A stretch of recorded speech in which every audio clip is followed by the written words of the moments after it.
Zachary, have you heard about the behind-the-scenes drama with Beyond the Spider-Verse? Does this make you nervous for the film?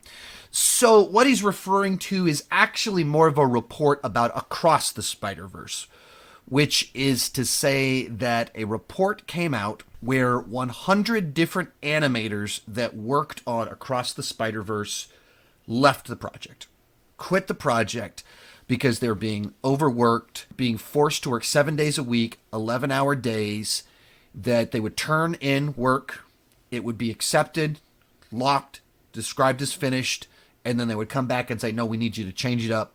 We need to rework this, do it again. The other side to that, the trickle down for Beyond the Spider-Verse, was essentially saying they barely got this movie out. And it was a little bit of light at the end of the tunnel. Finally, we've completed the movie, and they've done nothing on the next film yet. And it took them years to do Across the Spider-Verse. They barely got it finished. They were overworked to get it finished.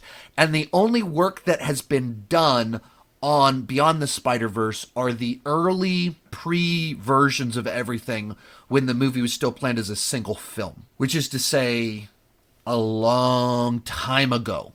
They have not done anything on Beyond the Spider-Verse in multiple years. And they already overworked their whole team of animators to get the first film out. Thus, the report basically says there's no chance this movie is hitting its release date next March. Just there's way too much work to be done. They haven't started it yet. What do I think about all of that? I suppose it makes sense. Where for the last month, a bunch of us have been making all these comments. Oh, how did they get this movie made for $100 million, but Pixar's spending $200 million? Well, they overworked people. How did they do it for $100 million? The report indicates the budget was more like $150 million. Okay, so they didn't do it for $100 million. They needed a lot more money, which once again makes a lot more sense. How do you have a groundbreaking animated film? You don't actually spend half as much as a Pixar film to make a groundbreaking animated film where everything is detailed, multiple styles integrated seamlessly. You can't just do that. For that to happen, you have to spend a lot of money and you have to work a lot of long hours.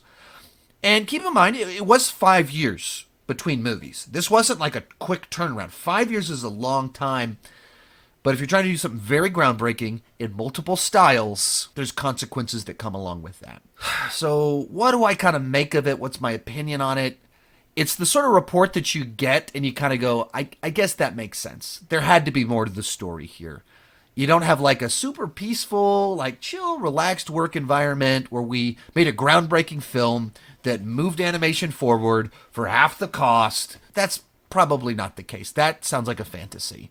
In which case, as soon as it's revealed, no, they were overworking people and the budget was more. You go, okay, right, that makes a lot of sense.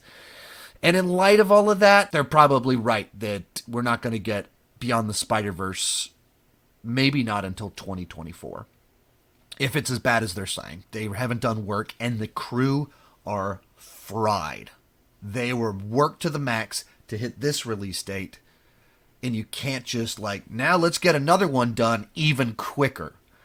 That doesn't work. It feels like there's a lot changing in the realm of VFX houses, animators, where it's becoming more and more exposed how much they're being overworked.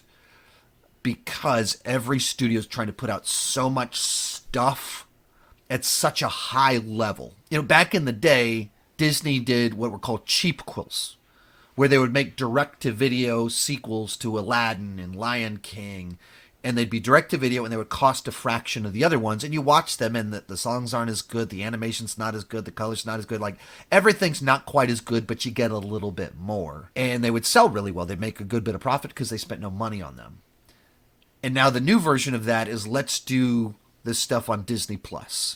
But they're still wanting to make, it's like 6-episode versions of movies. It's like a 4-hour movie. They still got $150 million of VFX and all this. We're doing She-Hulk and our lead character is CGI. And at the same time, you've got Amazon doing Lord of the Rings and you've got HBO doing House of the Dragon. Everyone is doing cinematic quality streaming TV shows while doing streaming movies, while not cutting back on the number of movies they're putting out in the theaters, which that's an enormous strain on animators, VFX artists, when you're trying to put out that much content at that high of a level. And so you're like, why on earth are we putting out $200 million movies that are being criticized for looking like PlayStation 2 cutscenes? Like, why are we putting out movies that are, like, these reports keep coming out of Disney just overworking their animators. Now Sony is overworking their animators. Why is this going on? Because everyone is trying to put out too much content and they're just throwing money at it. But you can't, like, money doesn't resolve the ultimate issue, which is human talent. There's only so many hours in a day for humans that have that high of a skill set. Like, you're needing people that function at an extraordinarily high level in VFX, in animation. And there's only so many people out there with that resume, with that skill set, that can operate with these tools in these teams and deliver what audiences are now demanding. And so if you do it on television, streaming movies, theatrical movies, it's too much. You're straining everything too much, and you have to overwork people. And you have to grind them through the machine.